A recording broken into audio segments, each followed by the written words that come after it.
천안함 사건은 이미 상당수 언론이 북한에 의한 폭침이라고 단정하고 있습니다. 하지만 이런 결론에 과학적으로 접근한 언론이 과연 한 곳이라도 있는지 의문입니다. 4년 전으로 거슬러 가보면 정부가 어뢰 피격으로 결론을 내린 후에도 각종 의문과 반론들이 제기됐고, 조선일보에서 국정조사에 버금가는 재조사가 필요하다고 하는가 하면 KBS가 정부 조사 결과에 치명적인 오류가 있다고 보도하기도 했습니다. 이렇게 정부 조사 결과가 근본부터 흔들릴 때 연평도 포격 사건이 터졌고, 이후 과학 논쟁은 사실상 종적을 감추다시피 했습니다. 강신혜 PD가 당시 주요 상황들을 정리했습니다. 2010년 3월 26일 밤 천안함이 백령도 인근 해상에서 침몰하기 시작합니다. 46명의 목숨을 앗아간 천안함 사건은 초기에 그 원인이 오리무중이었습니다.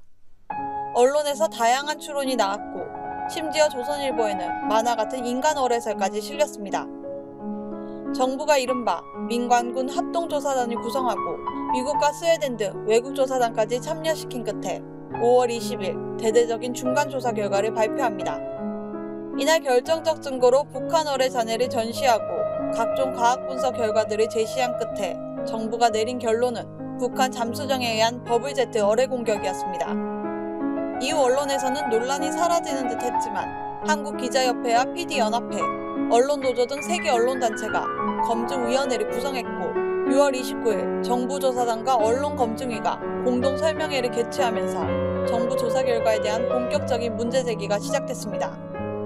설명회장의 언론검증위는 정부가 발표했던 실물 크기의 북한 어뢰 설계도가 실제 설계도가 아니라는 사실을 밝혀냈습니다. 이후에도 다수의 언론에서 폭발의 증거라던 흡착물질에 대한 의문, 버블제트를 목격했다던 초병 진술의 모순 등을 파헤쳤지만 정부는 9월 13일 중간조사 결과를 그대로 유지한 최종 보고서를 발표했습니다. 그러자 조선일보는 국정조사에 버금가는 수준의 재조사가 필요하다는 사설로 정부 조사 결과에 의문을 나타냈습니다. 10월 12일 언론검증위가 발표한 종합보고서에는 그동안의 의문점에 대한 과학적 분석이 담겼습니다. 흡착물질을 민간 최초로 독자 분석해 폭발물이 아니라는 결론을 밝혔고, 정부로부터 받은 흡착물질을 독자 분석을 원하는 언론에 나눠주기도 했습니다. 천안함이 두 동강 난 상태로 조류를 거슬러 북서진 했음을 보여주는 TOD 영상 분석 결과도 이때 발표됐습니다. 그리고 11월 17일 KBS 추정 60분이 천안함 의문을 심층 보도했고, 핵심적인 논쟁들이 대중에 알려지는 계기가 됐습니다. 그러나 추정 60분 보도가 나온 지 일주일 만인 11월 23일 연평도 포격 사건이 발생하면서 언론과 여론의 관심이 연평도 사건에 집중됐습니다.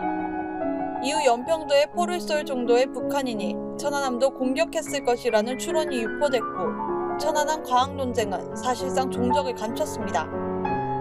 천안함 사건 발생 1년을 즈음해 나온 조선일보의 사설은 자신들이 언제 정부 조사 결과에 문제를 제기했냐는 듯 의문을 제기하는 과학자와 언론인들을 음모론자로 몰았습니다.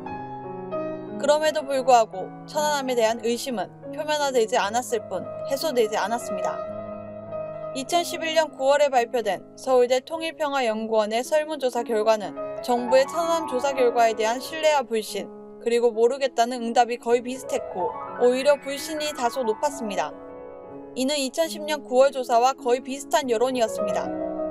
과학적인 근거만이 근본적인 의문을 해소할 수 있음을 보여준 조사였습니다. 국민TV 뉴스 강신혜입니다.